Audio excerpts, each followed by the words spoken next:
എന്നത്തെ പോലെയും ബ്രേക്ക്ഫാസ്റ്റ് എല്ലാം കഴിഞ്ഞ് ഞാൻ ഇറങ്ങിയിരിക്കുന്നത് ലഞ്ച് പ്രിപ്പറേഷനാട്ടോ. ഇന്നൊരു വെജിറ്റേറിയൻ ലഞ്ച് ഉണ്ടാക്കാനാണ് ഞാൻ പ്ലാൻ ചെയ്യുന്നത്. കുക്കിംഗ് എനിക്ക് പണ്ട് ഇഷ്ടമില്ലാത്തൊരു പരിപാടിയായിരുന്നു കേട്ടോ. എനിക്കൊന്നും ഉണ്ടാക്കാൻ അറിയത്തുമില്ലായിരുന്നു.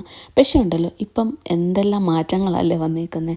എന്തെല്ലാം കറികൾ ഉണ്ടാക്കാൻ ഞാൻ പഠിച്ചു, എന്തെല്ലാം രീതിയിലുണ്ടാക്കാൻ പഠിച്ചു, വെറൈറ്റിയിലൊക്കെ എൻ്റെ ടേസ്റ്റിനനുസരിച്ച് ഉണ്ടാക്കാനൊക്കെ പഠിച്ചു കേട്ടോ. ഒരുപാട് മാറ്റങ്ങൾ എനിക്ക് വന്നു ഈ കുക്കിങ്ങിൻ്റെ കാര്യത്തിൽ കേട്ടോ. യൂട്യൂബൊന്നും ആദ്യമൊക്കെ യൂട്യൂബൊക്കെ നോക്കിയാണ് ഞാൻ കുക്ക് ചെയ്തുകൊണ്ടിരുന്നെങ്കിലും പിന്നീടെന്ന് പറഞ്ഞു കഴിഞ്ഞാൽ യൂട്യൂബിൻ്റെ ആവശ്യമൊന്നും എനിക്കും തോന്നിയില്ല. സത്യം പറഞ്ഞു കഴിഞ്ഞാൽ എനിക്ക് സ്വന്തമായിട്ട് തോന്നുന്ന പൊടികളും കാര്യങ്ങളും ഒക്കെ ചേർത്ത് അങ്ങനെ വിചാരിച്ചാട്ടോ ഞാൻ മിക്ക കുക്കിങ്ങും അല്ലെങ്കിൽ ഫുഡ് ഐറ്റംസൊക്കെ ഉണ്ടാക്കുന്നത് കേട്ടോ. ഇടയ്ക്കൊക്കെ അത് അടിപൊളിയാകാറുണ്ടായിരുന്നു, ഇടയ്ക്കൊക്കെ ഫ്ലോപ്പ് ആകാറുണ്ടായിരുന്നു. പക്ഷേ ഇപ്പോൾ ഒരുപാട് മാറ്റങ്ങളും എന്താ പറയുക, ഒരുപാട് ഇമ്പ്രൂവ്മെൻറ്റ്സും എൻ്റെ കുക്കിങ്ങിൽ എനിക്ക് വന്നതായിട്ട് തോന്നുന്നുണ്ട് കേട്ടോ. ടേസ്റ്റിൻ്റെ കാര്യത്തിലായാലും കുക്കിങ്ങിനോടുള്ള ഇൻട്രസ്റ്റിൻ്റെ കാര്യത്തിലായാലും എനിക്ക് ഒരുപാട് ചേഞ്ചസ് വന്നതായിട്ട് തോന്നുന്നു കേട്ടോ. അപ്പം ഞാൻ അധികം പറഞ്ഞങ്ങ് ബോറടിപ്പിക്കുന്നില്ല. ഇന്നത്തെ കുക്കിംഗ് എന്ന് പറഞ്ഞു കഴിഞ്ഞാൽ ഞാൻ നേരത്തെ പറഞ്ഞ ഒരു വെജിറ്റേറിയൻ കറികൾ ഉണ്ടാക്കാമെന്നാണോ പ്ലാൻ ചെയ്യുന്നത്. അപ്പം നോക്കിയപ്പോൾ ഏതാണ്ട് ഒരു കായ ഇരിപ്പുണ്ട്. എന്നാൽ പിന്നെ ഇത് വെച്ചൊരു തോരൻ ഉണ്ടാക്കാമെന്ന് വിചാരിച്ചു കേട്ടോ. എനിക്ക് ഇഷ്ടമുള്ള ഒരു ഐറ്റം കേട്ടോ കായൊക്കെ.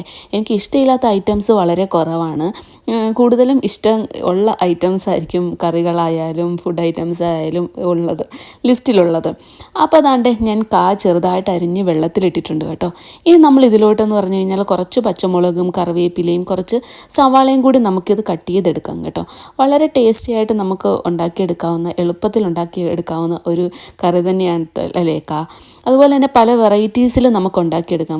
മീൻകറി ആയിട്ടും അതായിട്ടും ഇതൊക്കെ ഉണ്ടാക്കിയെടുക്കാം. പക്ഷെ ഞാൻ ഇന്ന് വിചാരിക്കുന്നത് ഒരു ചെറിയൊരു തോരൻ പോലെ ഉണ്ടാക്കിയെടുക്കാമെന്നാണ് കേട്ടോ. എന്ന് വെച്ചാൽ വലിയ ആഡംബരങ്ങളൊന്നും ഇല്ലാണ്ട് എനിക്കറിയാവുന്ന രീതിയിൽ എങ്ങനെയെങ്കിലും ഒന്ന് ഉണ്ടാക്കിയെടുക്കണം എന്നാട്ടോ വിചാരിക്കുന്നത്. പക്ഷെ വളരെ എൻജോയ് ചെയ്താണ് കേട്ടോ ഞാൻ കുക്ക് ചെയ്യാൻ നിൽക്കാറ്. എനിക്ക് യൂഷ്വലി ഞാൻ കുക്ക് ചെയ്യാൻ നിൽക്കുമ്പോഴത്തേക്ക് ഇങ്ങനെ വീഡിയോസ് കണ്ടോ അല്ലെങ്കിൽ പാട്ടൊക്കെ കേട്ടൊക്കെ ആയിരിക്കും കൂടുതലും കുക്ക് ചെയ്യുന്നത്.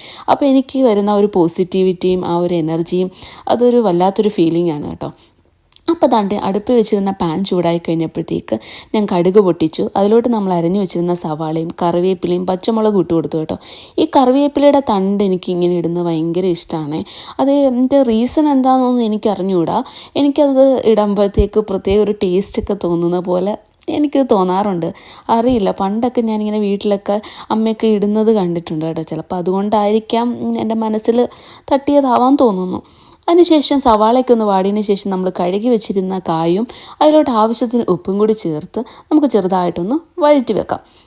ആ സമയം കൊണ്ട് ഞാൻ വിചാരിച്ചു ഞാൻ ഒന്ന് പുറത്തോട്ടൊക്കെ ഒന്ന് നോക്കാം. ഈ അകത്ത് തന്നെയാണല്ലോ ഇരിക്കുന്നത്. അപ്പോൾ ഇവിടെ ഒരു വിൻഡോ ഉണ്ട് കേട്ടോ. അപ്പം ഞാൻ അതിൽ കൂടി വെളിയിലോട്ട് കുറച്ച് നേരം നോക്കി നിൽക്കുക കേട്ടോ. പോയിട്ട് വന്നപ്പോഴത്തേക്ക് ഇത് ചെറുതായിട്ടൊന്ന് വഴഞ്ഞിട്ടുണ്ട്. അപ്പം അതിലോട്ട് ആവശ്യത്തിന് വെള്ളം കൂടി ഒഴിച്ച് വേവിക്കാൻ വെച്ചിട്ടുണ്ട്. അപ്പം നമുക്ക് ഇനി അരി ഇടാം. സാധാരണ ഞാൻ എൻ്റെ കറികളെല്ലാം വെച്ച് കഴിഞ്ഞ് ഏറ്റവും ലാസ്റ്റ് ചെയ്യുന്ന പരിപാടിയാണ് ചോറ് വെക്കുക എന്നുള്ളത്. അപ്പോൾ ഇന്ന് ഞാൻ വിചാരിച്ചു വേണ്ട, നമുക്ക് ചോറും കൂടി അറ്റ് എ ടൈം അങ്ങ് അടുപ്പയിലോട്ട് ഇട്ടേക്കാം. അതാകുമ്പോഴത്തേക്ക് നമ്മുടെ കറികളെല്ലാം റെഡിയാകുമ്പം ചോറും റെഡിയാകുമല്ലോ. അപ്പം അതിനായിട്ട് ഞാൻ അരി കഴുകി നമ്മുടെ അടുപ്പയിലാക്കാനായിട്ടുള്ള പ്ലാനിങ് ആണ് കേട്ടോ. ഇതിന് വലിയ വേവും കാര്യങ്ങളും ഇല്ലാത്തത് കൊണ്ട് നമുക്ക് പെട്ടെന്ന് തന്നെ ഇത് വേവിച്ചെടുക്കാവുന്നത് കൊണ്ടാട്ടോ ഞാൻ ഏറ്റവും ലാസ്റ്റ് മാക്സിമം വെക്കാറ്. അപ്പം ഞാൻ നോക്കിയപ്പോൾ ഏതാണ്ട് നമ്മുടെ കായ ഇവിടെ നന്നായിട്ട് വെന്തിട്ടുണ്ട്. അപ്പം അതിലോട്ട് കുറച്ച് തേങ്ങാപ്പൊടിയും പിന്നെ നമ്മുടെ ചില്ലി ഫ്ലെക്സും. ഞാൻ നേരത്തെ പല വീഡിയോസിലും പറഞ്ഞതുപോലെ ചില്ലി ഫ്ലെക്സ് എൻ്റെ ഒരു വീക്ക്നെസ് ആട്ടോ. അപ്പം അതിട്ട് എനിക്ക് ഭയങ്കര ഇഷ്ടമായതുകൊണ്ട് ഞാൻ മുളക് പൊടി അവോയ്ഡ് ചെയ്തിട്ട് ഈ ചില്ലി ഫ്ലെക്സ് എടുത്തിട്ടെന്നേ ഉള്ളൂ കേട്ടോ. അപ്പോൾ അതാണ്ട് നമ്മുടെ മെഴുക്ക് പുരട്ടി അല്ലെങ്കിൽ തോരൻ ഇവിടെ റെഡിയായി കഴിഞ്ഞു കേട്ടോ. അപ്പം അടിപൊളി ടേസ്റ്റായിരുന്നു, നല്ല ടേസ്റ്റ് ഉണ്ടായിരുന്നു കേട്ടോ. ഞാൻ കഴിച്ച് നോക്കിയപ്പോഴത്തേക്ക് എനിക്ക് ഇഷ്ടപ്പെട്ടു. നമ്മുടെ ചില്ലി ഫ്ലെക്സിൻ്റെയും ഒക്കെ ഫ്ലേവറൊക്കെ കൂടി അങ്ങ് ചെന്നപ്പോഴത്തേക്ക് നല്ലൊരു പ്രത്യേക ഒരു ടേസ്റ്റ് എനിക്ക് തോന്നി കേട്ടോ. അങ്ങനെ അതാണ്ട് നല്ല കിടിലം ചൂടായിട്ടിരിക്കും കേട്ടോ. അടുപ്പിൽ നിന്ന് കോരി വെച്ചേക്കുവാണല്ലോ. എന്നാലും കുഴപ്പമില്ല, നല്ല ടേസ്റ്റുള്ളൊരു റെസിപ്പി തന്നെയായിരുന്നു കേട്ടോ. ഇനി നമുക്ക് വേറെ എന്തെങ്കിലും കറികൾ ഉണ്ടാക്കണം. അപ്പം ഞാനൊരു ആലോചനയിൽ എന്തുണ്ടാക്കും. ഇന്നലെ ഉണ്ടാക്കിയത് പിന്നെ ഇന്നും കഴിക്കാൻ വയ്യാത്തത് കൊണ്ട്. അപ്പം ഞാനൊരു വീഡിയോയിൽ ഇങ്ങനെ കണ്ടായിരുന്നു പരിപ്പ് രസം എന്ന് പറഞ്ഞിട്ട്. എൻ്റെ കയ്യിൽ മല്ലിയിലയോ കാര്യങ്ങളോ ഒന്നുമില്ല. പക്ഷെ ഞാൻ ഒന്ന് ട്രൈ ചെയ്ത് നോക്കാമെന്ന് വിചാരിച്ചു. ഞാൻ പരിപ്പിട്ട് രസം കഴിച്ചിട്ടില്ല കേട്ടോ. അപ്പം ഞാൻ കുറച്ച് അത് വെള്ളത്തിലിട്ടിരുന്നു. അത് ദാണ്ടൊരു കുക്കറിലോട്ട് ആക്കിയിട്ടുണ്ട് കേട്ടോ.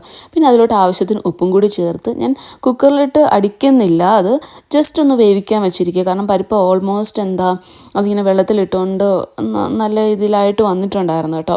അത് കാരണം ഞാൻ അത് ഇനി കുക്കറിലിട്ട് അടിച്ചത് ഒരുമാതിരി ആക്കുന്നില്ല കേട്ടോ. ആ സമയം കൊണ്ട് ദാണ്ടെ ഞാൻ തക്കാളിയും കറിവേപ്പിലയും വെളുത്തുള്ളിയും ഒക്കെ എടുത്തു വെച്ചിട്ടുണ്ട് കേട്ടോ. അപ്പം ഇതെല്ലാം നമുക്ക് ചെറുതായിട്ടൊന്ന് അരിഞ്ഞ് മാറ്റി വെക്കാം കേട്ടോ. ഇത് എങ്ങനെ ഇരിക്കുമെന്നൊന്നും എനിക്ക് അറിഞ്ഞുകൂടാ.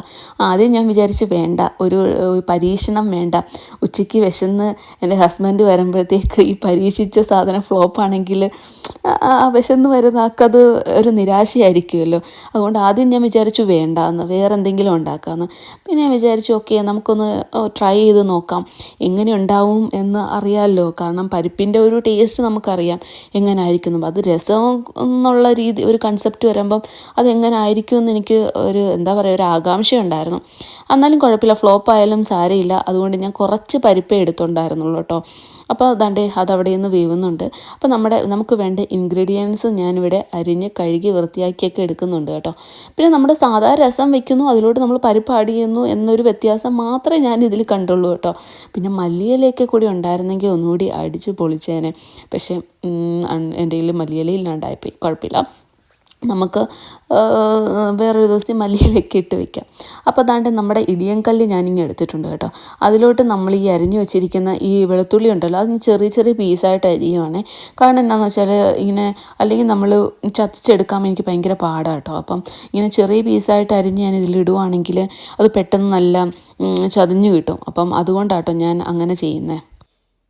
പിന്നെ ഇതിലോട്ടെന്ന് പറഞ്ഞു കഴിഞ്ഞാൽ നമ്മുടെ നല്ല ജീരകം ഉണ്ടല്ലോ, അതും കൂടി ഞാൻ കുറച്ച് ഇതിലോട്ട് ആഡ് ചെയ്ത് കൊടുക്കുന്നുണ്ട് കേട്ടോ. അതിനുശേഷം നമുക്ക് പിന്നെ കുരുമുളക് പൊടി, രസത്തിൽ കുരുമുളക് പൊടി ഇല്ലാണ്ട് എന്ത് രസമല്ലേ. അപ്പം അതും കൂടി ഞാൻ ഇതിലോട്ട് ആഡ് ചെയ്ത് കൊടുത്തിട്ട് നമുക്ക് നന്നായിട്ടൊന്ന് ഇടിച്ചെടുക്കാം. ആ സമയം എന്താണ്ട് ഞാൻ എണ്ണ ഒരു പാനിലോട്ട് ഒഴിച്ചു കേട്ടോ. സത്യം പറഞ്ഞാൽ എണ്ണ ഞാൻ കട്ടയായിട്ടിരിക്കുമെന്നാട്ടോ വിചാരിച്ചത്. ഒഴിച്ചപ്പോഴത്തേക്ക് എണ്ണ കട്ടയല്ലായിരുന്നു, കുറച്ച് കൂടുതലായിപ്പോയി. പിന്നെ അത് ചൂടായതുകൊണ്ട് എനിക്ക് മാറ്റി വെക്കാൻ പറ്റാഞ്ഞത് കൊണ്ട് ഞാൻ അത്രയും എടുത്തു എന്നുള്ളൂ കേട്ടോ. അതിലോട്ട് നമ്മുടെ കടുകും ഉലുവയും ഒക്കെ ഒന്ന് ഇട്ട് കൊടുത്തു. അതിനുശേഷം നമ്മൾ ചതച്ച് വെച്ചിരുന്ന മിക്സറും കൂടി അതിലോട്ട് ഇട്ട് കൊടുത്തിട്ടുണ്ട് കേട്ടോ. അതിനുശേഷം അതൊന്ന് വാടിയതിന് ശേഷം നമ്മുടെ തക്കാളിയും കറിവേപ്പിലയും കൂടി ഇട്ട് ചെറുതായിട്ടൊന്ന് വഴറ്റി എടുത്തിട്ടുണ്ട് കേട്ടോ. ആ ഇതെന്ന് പറഞ്ഞു കഴിഞ്ഞാൽ നമ്മുടെ വേവിച്ച് വെച്ചിരുന്ന പരിപ്പിലോട്ട് ഞാൻ ആഡ് ചെയ്ത് കൊടുത്തിട്ടുണ്ട് കേട്ടോ. അത് നമുക്ക് നന്നായിട്ടൊന്ന് മിക്സ് ചെയ്ത് കൊടുക്കാം. ഇപ്പം തന്നെ നല്ല അടിപൊളിയും രസത്തിൻ്റെ ഒരു ഫ്ലേവറൊക്കെ വരുന്നുണ്ടായിരുന്നു കേട്ടോ. പിന്നെ ഞാനാണെങ്കിൽ ഇതിലോട്ട് ഒരല്പം മുളക് കൂടി ഇട്ട് കൊടുക്കുന്നുണ്ട്. പിന്നെ നമ്മുടെ കായപ്പൊടി ഉണ്ടല്ലോ, അതും കൂടി ഞാൻ ഇതിലോട്ട് ആഡ് ചെയ്ത് കൊടുത്തു. മഞ്ഞൾപ്പൊടിയും കൂടി ഇട്ട് കൊടുത്തിട്ടുണ്ട് കേട്ടോ. അതിനുശേഷം പുളിവെള്ളം അതും കൂടി ഞാൻ ഇതിലോട്ട് ആഡ് ചെയ്ത് കൊടുത്തതിന് ശേഷം നന്നായിട്ടൊന്ന് വെട്ടിത്തിളപ്പിച്ചെടുക്കാം കേട്ടോ.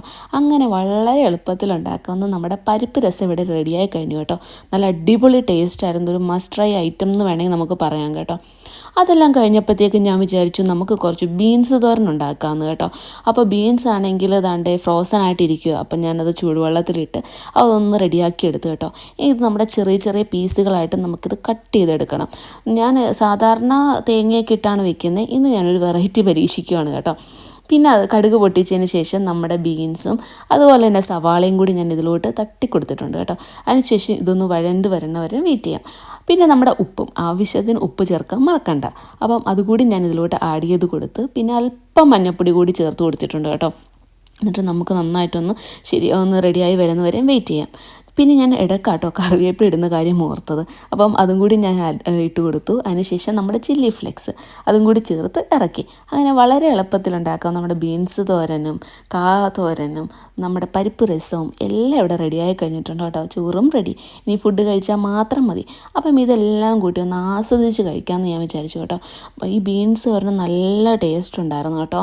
ഞാൻ വിചാരിച്ചിട്ടുണ്ടെങ്കിൽ മുളക് കൂടി ഇട്ട് എടുക്കുമ്പോഴത്തേക്ക് ഒരു ഒരു വലിയ ഇത് കാണില്ലെന്ന് വിചാരിച്ചു. പക്ഷേ നല്ല അടിപൊളി ടേസ്റ്റ് ആയിരുന്നു കേട്ടോ. അതുപോലെ തന്നെ രസം പറയാണ്ടിരിക്കാൻ വയ്യ കേട്ടോ. ആ പരിപ്പ് ചേർത്തത് കൊണ്ടായിരിക്കാം രസത്തിനൊരു പ്രത്യേക ഒരു ടേസ്റ്റ് എനിക്ക് ഫീൽ ചെയ്തു കേട്ടോ. അപ്പം ഞാൻ പോയി ചോറുണ്ണട്ടെ.